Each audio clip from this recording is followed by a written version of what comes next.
I was 12 or 13 years old when my mom bought me the CD. I didn't fully understand what I was listening to at the time, but I knew something was different. He was different. His name is A-Reece, and I'm going to see him perform in Pretoria. This is the journey. It was around 2016 or 2017. I was either in grade 5 or 6. My mom came home with the CD Paradise. She knew I loved hip-hop, but she didn't know she was changing my life. That album had everything. Paradise was the anthem. What You In It For was the retrospective track that made me think. Family with his brother PJ, that song made me understand what it meant to rap about something real. I didn't know it then, but I was listening to someone who would become the greatest South African artist of our generation. I've been a slime ever since. Then came out the fallout with Ambitious Entertainment. The industry said he was done, and you don't come back from that. But he didn't leave.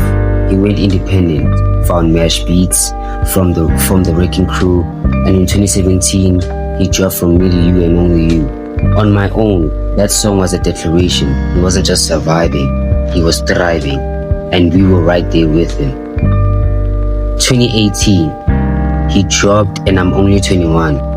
I was around 13 at the time. He was 21. I remember listening to Holding Hands and thinking, this guy is moving different. He's not chasing the spotlight. He's building something on his own terms. He was doing it for the love of the music. 2020 was hard for everyone, but for A-Reece, he lost his father. He couldn't even see him because of restrictions. You could hear it in the music. Residual self-image came out. He was redefining himself after loss, and then he released Today's Tragedy, Tomorrow's Memory, March 2021. I was in grade 10. The album dropped at midnight. I waited until 7 a.m., put my headphones on, and walked to the school. That journey to school was the greatest listening experience of my life. I remember Mark 15:35 opening the album. Over Me, I had recently lost a family member too. No Man's Land, The Same Thing, Jimmy's Interlude. Every song, 13 tracks of perfection. He said it himself. The sound is dark, eerie, cynical, but with a little touch of hope. That's what 2020 was. That's what grief is. He turned tragedy into art, and I carried that album with me for the rest of high school. 2022, he's now a label exec, CEO of Revenge Club Records with his brother Jay Jody. From being dropped to owning his own label, that's not just comeback, that's masterclass.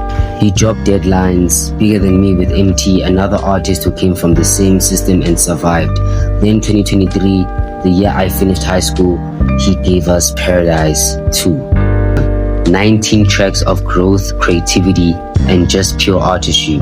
He's 26, I was 18, we had both grown up. Today, he's a father, a CEO, and still the most lyrical rapper in the game. That's what longevity looks like. There he is. That's the GOAT.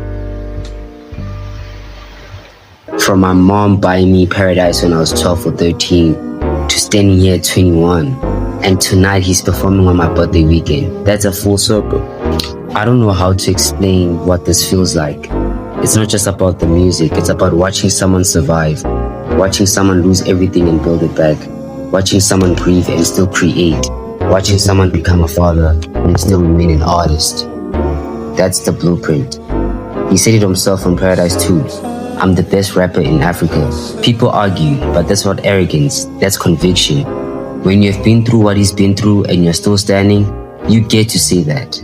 You earned it.